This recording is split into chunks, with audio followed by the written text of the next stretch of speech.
Bismillahirrahmanirrahim. Assalamu alaikum dear student. My name is Arshad Iqbal. I am your science teacher. अजीज तलबा, जैसे कि आपको मालूम है हमारा चैप्टर नंबर 8 हमारी कोर्स की बुक के अंदर फिजिक्स से रिलेटेड चैप्टर है। आज हमारा चैप्टर नंबर 8 का last topic the vacuum flask, बहुत इंपॉर्टेंट इंटरेस्टिंग टॉपिक है। मैं यूँ कहूँगा कि ये वो टॉपिक है कि ये पूरे चैप्टर को, हमारे इस चैप्टर नंबर 8 को, जो ट्रांसफ़र ऑफ हीट से रिलेटेड चैप्टर है, उसको समराइज़ कर रहा है। जस्ट जो वैक्यूम फ्लास्क है, जो हमने देखा कि अपने प्रीवियस लेक्चर में कि ट्रांसफ़र ऑफ हीट के हमने 3 मेथड पढ़े, कन्वेक्शन, कंडक्शन और रेडिएशन। इन 3 मेथड्स को हमने, इनकी एप्लीकेशन को रीड किया और इनके बारे में हमने रीड किया कि कंडक्शन, कन्वेक्शन और रेडिएशन हीट को ट्रांसफ़र किस तरह, उसकी mode of transfer of heat कितने हैं। तो vacuum flask in 3 mode of transfer of heat को रिड्यूस करना या स्टॉप करने के लिए इस्तेमाल किया जाता है। सबसे पहले हमारी कोर्स की बुक पेज नंबर 88 में वैक्यूम फ्लास्क की definition: the vacuum flask is a container which can keep hot thing hot and cold thing cold। यानी इसके अंदर जो गर्म चीज़ें हैं वो गर्म रहती हैं काफ़ी देर तक, लॉट ऑफ टाइम तक, और अगर इसमें कोई ठंडी चीज़ रखी जाए तो वो काफ़ी देर तक ठंडी रहती है। हमारे डोमेस्टिक यूज़ में, डेली यूज़ में अजीज़ तलबा, आप घरों के अंदर थर्मोस फ्लास्क इस्तेमाल करते हैं, या आपकी जो स्कूल के लिए वाटर बोटल्स है वो भी just an example of vacuum flask. जो अच्छे क्वालिटी के थर्मोस फ्लास्क होते हैं उनको हम वैक्यूम फ्लास्क भी कहा जाता है।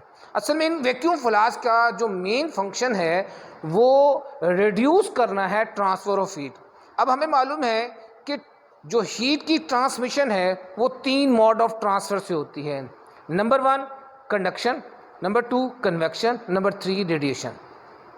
आपको मालूम है कंडक्शन के लिए आमतौर पर जनरली जो अपीयर होता है ये सॉलिड्स में आता है, यानी मालिक्यूल्स का आपस में एक दूसरे के साथ करीब होना बहुत ज़रूरी है। गैसेस और लिक्विड में कंडक्शन होती है लेकिन एज़ कंपेयर टू सॉलिड बहुत स्लो होती है, यानी मालिक्यूल्स आपस में अटैच्ड हों। अब ये देखें, अब यहाँ पर मैंने एक वैक्यूम फ्लास्क की डायग्राम ड्रॉ की है। आप भी अपने ब्लैंक पेज के ऊपर इसको अच्छे तरीके से ड्रॉ करेंगे। बड़ी इंपॉर्टेंट डायग्राम है, इसकी प्रैक्टिस करेंगे, थोड़ा सा इसकी कंस्ट्रक्शन को समझ लेंगे, फिर आपको पता लगेगा कि हम how we can reduce the transfer of heat, हम किस तरह उसको कम कर सकते हैं। सबसे पहले आप देखें कि ये एक प्लास्टिक बोतल है। जैसे कि आपको पता है प्लास्टिक जो है इज़ द पुअर कंडक्टर, यानी बैड कंडक्टर। यहाँ पर तो सबसे पहले हमने प्लास्टिक बोतल का इस्तेमाल किया।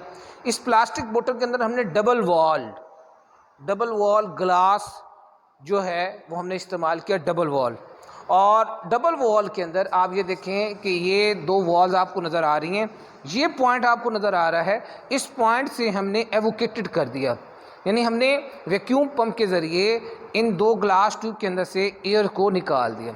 सबसे पहले जो हीट आपकी ट्रांसफ़र होगी वो, क्योंकि पुअर कंडक्टर है तो जो बोतल के अंदर हीट है, अगर आपने कोई चीज़ ठंडी रखी हुई है या गर्म, तो वो हीट बाहर की तरफ नहीं आएगी क्योंकि प्लास्टिक बोतल है, और को बाहर से अंदर की तरफ नहीं आ जाएगी क्योंकि पुअर कंडक्टर है।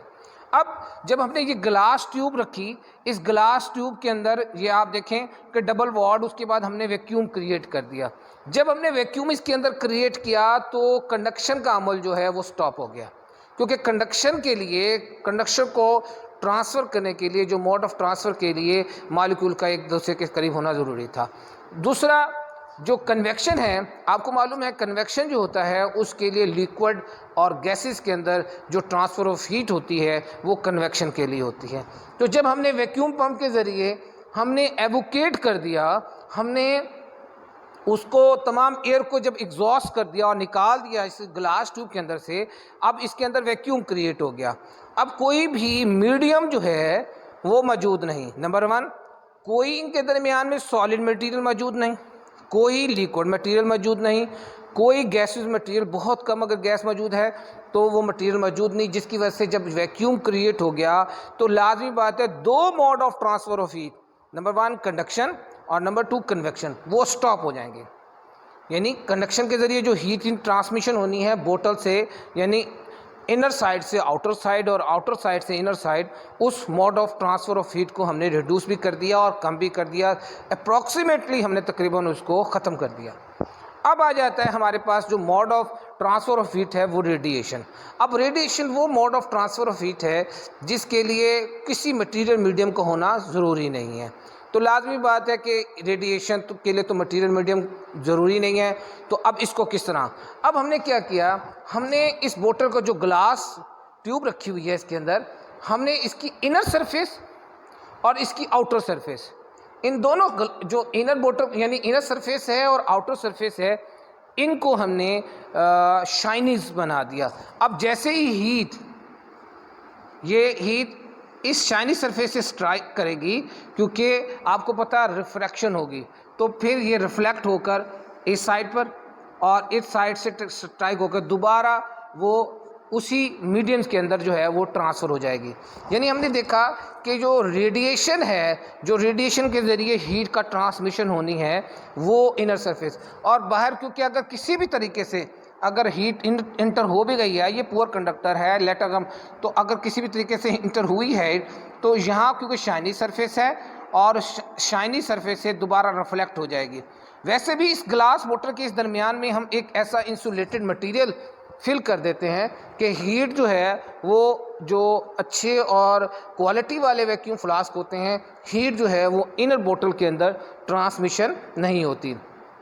तो अजीज़ तलबा, आपने देखा कि हमने तीनों जो मेथड्स हैं, जिसमें सबसे पहले कंडक्शन, कन्वेक्शन और रेडिएशन को हमने ट्रांसफ़र ऑफ हीट से किस तरह जो है वो रोक दिया। अब जो इसका ऊपर लिड है यानी ढकना है, ये भी हम यानी प्लास्टिक कैप जैसे मैंने आपको दिखाया, ये भी पुअर कंडक्टर का बनाया जाता है।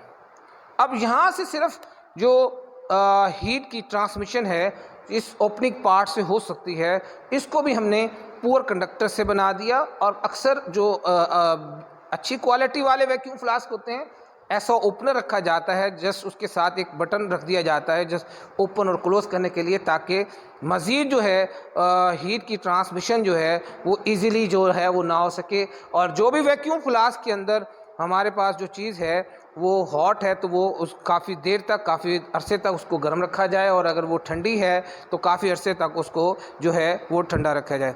अजीज़ तलबा, आज के लेक्चर के अंदर हमने वैक्यूम फ्लास्क यानी वैक्यूम फ्लास्क की डेफिनेशन को रीड किया, और फिर हमने ये देखा कि वैक्यूम फ्लास्क के अंदर हम मुख्तलिफ mode of transfer of heat को किस तरह स्टॉप कर सकते हैं। इस डायग्राम को अपने ब्लैंक पेज पर बनाएंगे, और वैक्यूम फ्लास्क बहुत इंपॉर्टेंट क्वेश्चन है एग्जामिनेशन पॉइंट ऑफ व्यू से, आप इसको याद भी करेंगे और अपनी रफ कापियों पर लिखेंगे। आज के लेक्चर में मेरी कोई बात समझ ना आई हो तो आप मेरे व्हाट्सएप नंबर पर रब्ता कर सकते हैं। अल्लाह हम सब का हामी नासिर हो।